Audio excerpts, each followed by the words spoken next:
কিভাবে রোহিত শর্মা, সূর্যকুমার যাদব বা হার্দিক পান্ডা এরকম বড় মাপের যারা প্লেয়ার তারা কি করে এই 2025 আইপিএলে অন্য দলের হয়ে খেলতে পারে।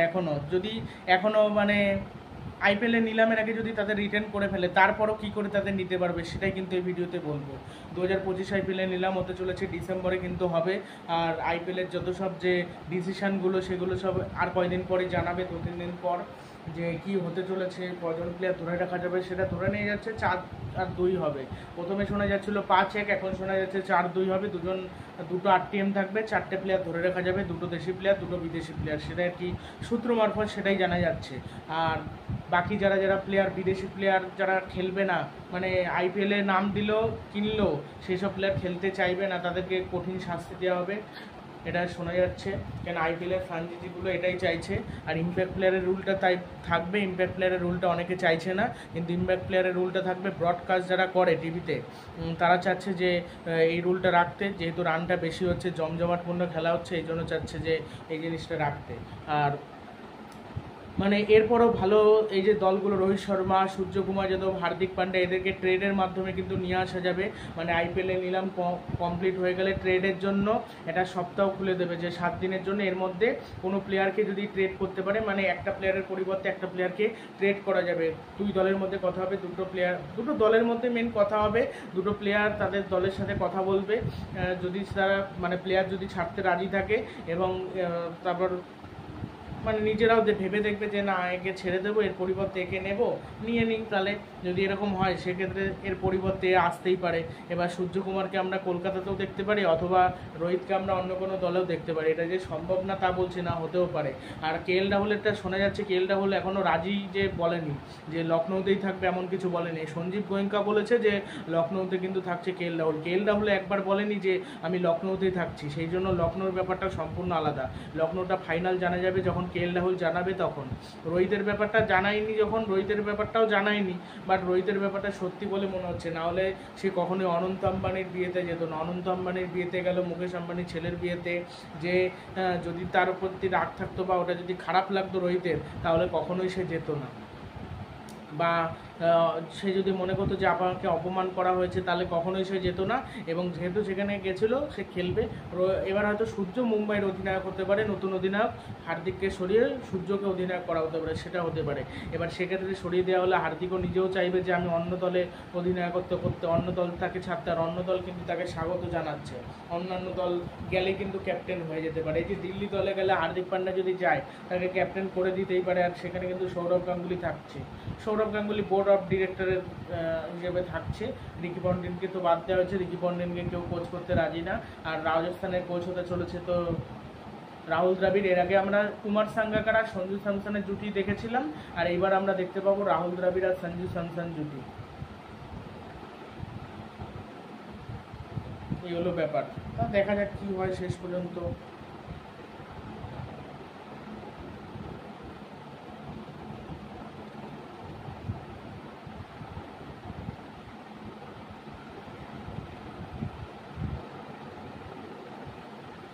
আর এটাও বলবো যে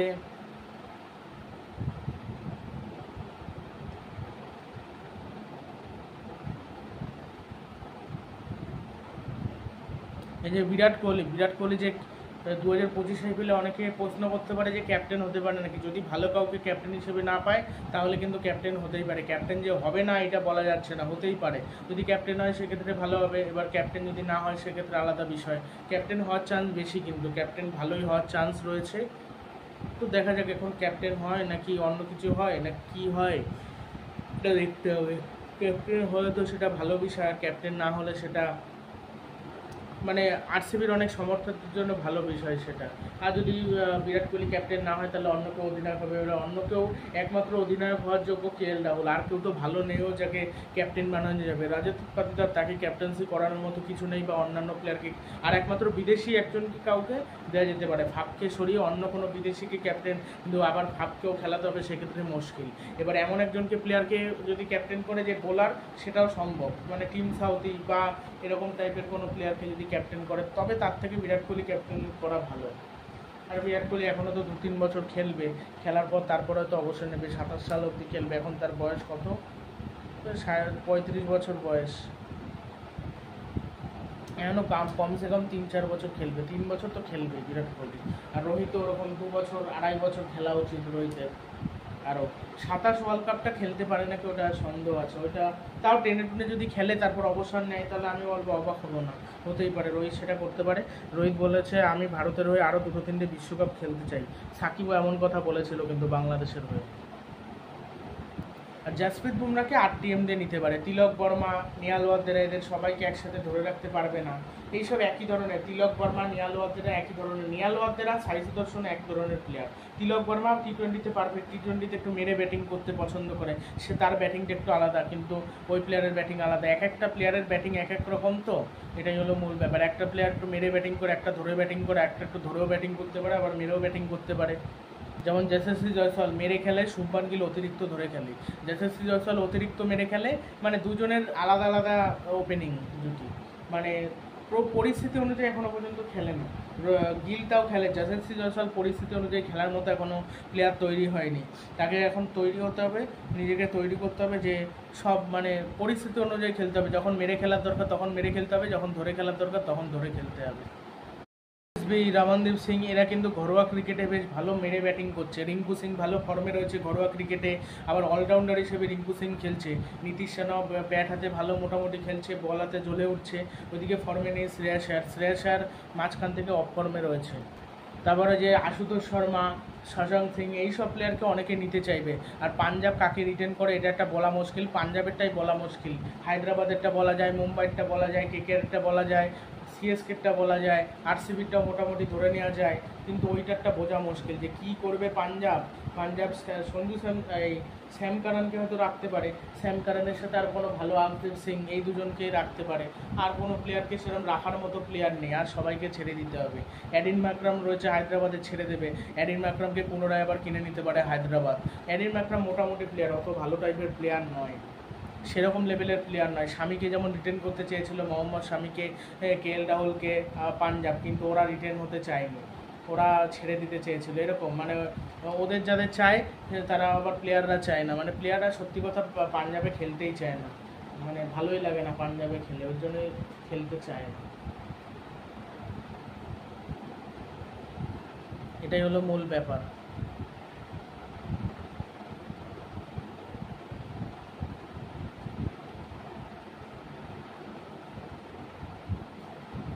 আর বৈভব অরোরা, হর্ষিত রানা, এই দুজনকে নেওয়ার চেষ্টা করবেই করবে, আর বরুণ চক্রবর্তীকেও নেওয়ার চেষ্টা করবে। আর অনেকে বলছে শ্রেয়াস আয়ার আর রিঙ্কু সিংকে নাকি ধরে রাখবে না, শ্রেয়াস আয়ার আর ভেঙ্কটেশ আয়ারকে ধরে রাখবে। তাদের আমি বলে রাখি রিঙ্কু সিংকে কোনোভাবেই ছাড়বে না। এবার এটাও হতে পারে হয়তো ভেঙ্কটেশ আয়ারকে ধরে রাখলো, আর রিঙ্কু সিং এবং বরুণ চক্রবর্তী দুজনকে আরটিএম দিয়ে নিয়ে নিল। এবার রিঙ্কু সিংকে যদি আইপিএলে নিলামে ওঠে, রিঙ্কু সিং ভালো দাম পাবে, তার থেকে রিক্স ভেঙ্কটেশ আয়ার কিন্তু অত দাম পাবে না, রিঙ্কু সিং বেশি দাম পাবে। বরুণ চক্রবর্তী অত বেশি দাম পাবে না, ভেঙ্কটেশ আয়ারও অত বেশি দাম পাবে না, কিন্তু রিঙ্কু সিং পাবে। এই জন্য রিঙ্কু সিংকে ধরে রাখলে সেটা ক্রিকেটের জন্য ভালো হবে। ছেড়ে দিক ভেঙ্কটেশ আয়ার আর বরুণ চক্রবর্তীকে, এদের কম টাকায় পেয়ে যাবে। খুব বড় জোড়ো হলে 7-8 করে ওই নীতিশ সেনার দামটাই উঠবে, নীতিশ সেনাকেও ছাড়তে হবে। এটাই বেস্ট হবে আর কি বলে আমার মনে করি। মিচেল স্টারকে আবার হয়তো খেলাতে চাইবে কলকাতা নাইট রাইডার্স, কিন্তু মিচেল স্টার কি খেলতে চায়? মিচেল স্টার যদি খেলতে চায় তাহলে খেলবে, না হলে খেলবে না। মিচেল স্টার্কের ওপরেই সব কিছু নির্ভর করছে। মিচেল স্টার্ক অনেক বছর আইপিএল খেলে না, আবার আগের বছর খেলেছিল, আবার সামনের বছর হয়তো নাও খেলতে পারে, সে হয়তো নিলামে নামই দিল না। অনেক নতুন কিছু প্লেয়ার আসবে, আফগানিস্তানে কিছু ভালো প্লেয়ার রয়েছে, হ্যাঁ সেই সব প্লেয়াররা। ফিল সলকে কলকাতা আবার পুনরায় নেয় নাকি এটা দেখতে হবে, এটা বলা মুশকিল। কিভাবে বড় মাপের প্লেয়াররা এখনও কি করে অন্যান্য দলে যেতে পারে সেটা তো বললাম। কেএল রাহুল লখনৌতে সাকসেসফুল হতে পারছিল না, তার কারণ নিজে ওপেনে ভালো করতে পারছিল না, প্লাস যারা ওই কাইল মেয়ার্সের মতো প্লেয়ারকে খেলাচ্ছিল না, ভুলভাল ডিসিশন নিচ্ছিল। ওই জন্য আয়ুষ বাদনী প্লেয়ারটা, ওই প্লেয়ারটাও খুব বেশি দাম না পেলেও মোটামুটি দাম পাবে, মোটামুটি খুব বেশি পাবে না। আর শিবম মাভি, কমলেশ নাগারকোটে এরা যদি নাম দেয়, এরা ভালো তো কোনো দলই পাবে না, আনসোল থেকে যাবে। তারপর উমেশ যাদব, এরা দলই পাবে না। উমেশ যাদব, খালিল ওর থেকে হয়তো দল পেতে পারে, অনেকই দল পাবে না। নূর আহমেদ ওই প্লেয়ারটাকেও ছাড়বে, নূর আহমেদ একটা ভালো মোটামুটি প্লেয়ার। রাশিদ খানের ওই লেভেলের না, মোটামুটি মোটামুটি চায়নাম্যান বোলার, খারাপ একেবারে খারাপ বলে না, একেবারে খারাপ হবে না, মোটামুটি হবে, ওই সেরকম লেভেলের প্লেয়ার।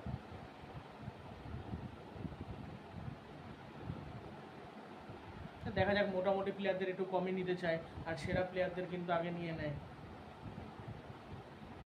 সেটাও করতে পারে, 3জন দেশি প্লেয়ারকে রাখতে পারে, 3জনও মনে হয় রাখা যাবে। 2জন দেশি প্লেয়ারকে না রাখতে পারলে 3জন দেশি প্লেয়ারকেও রাখা যেতে পারে, মানে তারা যদি মনে করে। মানে রাজস্থান রয়্যালস সেক্ষেত্রে জর্জ বাটলারকে রাখলো, বোল্টকে ছেড়ে দিল, নিলামে কিনে বা আরটিএম দিয়ে কিনে নিল, আর রিয়ান পরাগকে রেখে দিল, সঞ্জুকে রেখে দিল, জাস্ট সিরোজলকে রেখে দিল, এই 4জন। এরকম করতে পারে, কলকাতা এরকম করতে পারে, তবে কলকাতার চান্স কম। আবার অনেকে মনে করছে যে বরুণ চক্রবর্তীকে রিটেন করে নেবে, বরুণ চক্রবর্তীকে নিয়ে আরটিএম দিয়ে কিনবে না। কি হবে এটা বলা মুশকিল, এগুলো পুরোপুরি টিম ম্যানেজমেন্টের ভিতরের ব্যাপার, তো কি হতে চলেছে এগুলো যদি রিপোর্ট পাওয়া যায় তো ভালো। এগুলো এমনি আলোচনা করে দিলাম যে এরকম হতে পারে বা এরকম হতে পারে, অনেক সময় হয় না এটা হতে পারে, আবার অনেক সময় হয় না, এরকম সব সময় হতে পারে সব কিন্তু মেলে না। আর যেগুলো শিওর খবর পাওয়া যায় ওগুলো তো বলেই দিই যে এগুলো এই হতে পারে, এটা এই হবে, ওটা বোঝাই যায় যে এটা হতে চলেছে।